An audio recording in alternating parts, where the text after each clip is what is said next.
Hello everyone, and welcome to the Mortuary. I am the Mortician, and today I wanted to do a post-mortem on Halloween 2018. So before I get into this, I just want to say that this is going to contain spoilers. So if you don't care, you can keep watching. If you do care about this stuff, then you should probably click off, because I'm going to be talking very specifically about specific scenes. I'm going to try to get real nitty gritty with it. So, and before we also start, I'd like to apologize for the fan in the background. It is very hot in here because nobody knows how to use a thermostat, so they crank it to 70 and just let me die in here. So, the first thing I saw when I'm watching Halloween 2018 was Blumhouse. The second I saw Blumhouse's name on that fucking, those little graphics that they have right before the actual film, I was like, oh no. No. And honestly, they surprised me. They did a really good job in this movie. Right from the beginning. So basically, we start out with these investigative reporters. And they're coming into the asylum where Michael is staying, that he's been locked into for 40 years or whatever, in order to interview him. They want to hear him talk, or talk to him about what happened 40 years prior in the first Halloween film. Now, Dr. Loomis isn't in this. He died. And all that we have some tape recordings of him, play a little bit here and there throughout the movie, specifically more in the beginning, if I remember correctly. So we have a new doctor. His name is Dr. Zartan, I believe. And he's basically Michael's caregiver now. And so Dr. Zartan takes these two investigative journalists, which the reason I'm doing this is because one dude says they're podcasters. The other one says they're investigative journalists. So I'm just going to use investigative journalist because I actually like doing this. I know it annoys some people, but I like this. But they go in, and now Michael is outside, like in this block. It's all walled in. It's like a courtyard. It's all, walled in and whatnot. He's basically chained to the ground, along with many other mental people. So basically, what ends up happening is the dude, one of the investigative journalists, pulls out his mask, trying to get him to talk, and he's like, "You can feel this, Michael. I know you can feel this." And the more the mask is in his presence, the more the crazy people around him are just going nuts. They're howling and dancing and gyrating and shit, and the dog's going to ape shit and whatnot. It is a great way to just hook me. It just instantly got me interested in this. It was a great idea for them to do this. Awesome.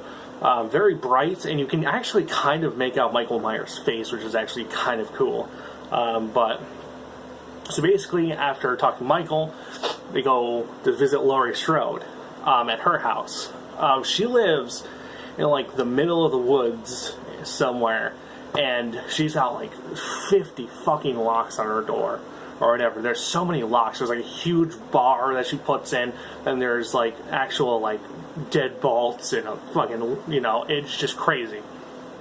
So these investigative journalists, they go to Laurie Strode's house. They want to hear her talk about what happened 40 years ago. So they go to her house, and they talk to her, and she doesn't really have anything much to say to them. She kind of plays it off as they already know what I'm going to say, kind of stuff, and then she just kind of rushes them out of the house. So then we see them at a gas station, and at this gas station, Michael somehow, he got out of a prison bus because they were transferring him from the asylum to the state penitentiary to live out the rest of his days. So somehow, this bus crashed and let everyone out. Everyone who was supposed to, go to the penitentiary got out. And so Michael basically hijacks a car, truck. You know, there was a son and a father going hunting at like midnight for some reason. I don't know why. That seems a little bit dangerous. But they go out. He ices both of them, and he drives to this gas station or tails them. I don't know how he knows where they're going. I think it is actually that he can feel the mask and knows where it is. It's kind of supernatural. I think that's the best explanation they give because of, once again, that opening scene of just the madness that's, unfolding around him while the mask is, just in his presence. Not even on him, not touching him, just in his presence. So he goes there, he sees them. And this kind of sets it up great too, because so there's this point where the dude is talking to the cashier. I think he wants to buy gas or some shit, and Michael Myers is in the background smashing the mechanic's head in with a fucking hammer. So the other investigative journalist has to go to the bathroom. So she goes into the bathroom, she goes into a stall, she checks a bunch of them. Kind of stupid, but she checks all of them and is like, ugh, ugh, and then goes into the last one. Michael Myers shows up, and he's opening the stalls one by one. It's kind of creating a little bit of suspense, like, could this be Michael Myers? Like, it's Michael Myers, but it could just possibly be janitor or whatever checking the stalls or whatever. Gets to the last stall, it's like pushing on it, and he knows she's in there.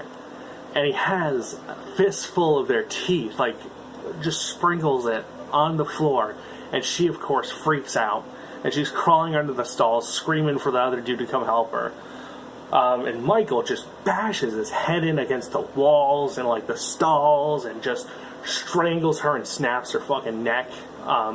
It was cool. It was real cool. But this basically sets up the rest of the movie.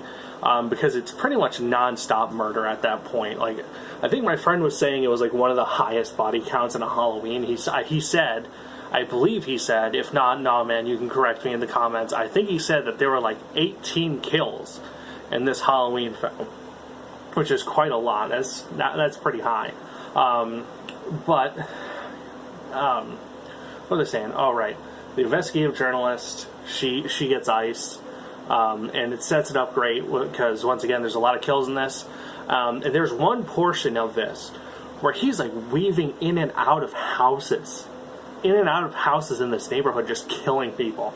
The way he gets the knife is pretty freaking cool. So basically, he goes into this woman's garage, he grabs a hammer, and off camera, she walks off camera, and he's, of course, over there and just bashes her fucking head in and drops the hammer, takes the kitchen knife off the cutting board, walks into another house, and, it just goes like that for a little while. And it's freaking awesome. And what else? Oh, right. The soundtrack was on point, obviously. I think it was really, really, really good and done really well. I believe they also use silence pretty well, too, which is a big thing. Then we have something that I should probably bring up now is I feel like there was quite a bit of padding in this movie. Specifically, there are a couple scenes that had padding. So basically, the end just felt like it took forever. Like, she was definitely in rooms longer than she should have been. Checking rooms longer than she should have been, and I'm just going to leave it at that because that's towards the ass end of the movie. But to bring back to the positive stuff, even though there is quite a bit of padding, they were obviously stretching to try to make it a feature length. But there are a lot of nods to the old Halloween. Some of the kills are very reminiscent of the old Halloween. For example, there's this dude named Dave who kind of has a jack-o'-lantern. He carved like hearts for the eyes and hearts upside down, heart for the mouth or whatever. And if you remember how Bob dies in the first Halloween, he grabs him, he lifts him up, and like stabs him right through there. And there's this great scene where he's just hanging on the wall. That's how he gets it. And then the babysitter is strewn up. Like, do you remember right after he killed Bob? He had, you know, that white bed sheet over him with like 2 holes poked out. But right before he killed that person, I can't remember what her name was for whatever reason, but wraps that telephone wire around her neck and kills her. That's covering the babysitter's body, and there's just so many small nods to the original Halloween, which is probably why I really liked it a lot. Especially there's a scene towards the end which is really, really cool. It was, once again, I don't want to talk about the end because you should see this, but I don't want to talk about the end. I feel like that's wrong of me to do. But there's one scene that people definitely remember from the original Halloween. And just overall, there are some fucking... Once again, dude, I keep talking about the kills, but this was probably the best part about this Halloween. There's this fucking kill where Michael Myers kills 2 cops, and he somehow empties this cop's skull and sticks a flashlight up inside his like neck hole. His eyes are glowing and whatnot, like a fucking fucked up jack-o'-lantern.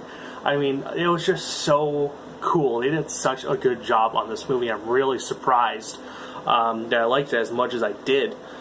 I don't even know what else to say about this film because I feel like there's just a lot I won't talk about because I feel like even though I'm talking about spoilers, there should be enough for you guys to unpack for yourself. Like, you should still go see the movie in theater while it's in theaters. But it's just really awesome. And another thing that was really positive before I go, I actually didn't hate the kids in this, like the teenagers in this. Like, I feel like I absolutely hated everyone except for Laurie Strode in the original Halloween. Like, I did not give a single fuck once they died. On this one, not to say I cared, but I liked their screen presence enough to where I should say I liked their screen presence enough that it wasn't annoying. You know what I'm saying? Like, for whatever reason, it just felt like the original Halloween were so stereotypical, and they are in this as well, but it just seems more toned down and down to earth in how they do that. And it's just really cool. So, thank you guys for watching. Have you guys seen the new Halloween? Tell me what you think. Did I miss anything? Tell me down in the... I always call it the description. Why the fuck do I keep doing that? Tell me down in the comments below. Mortician, peace out.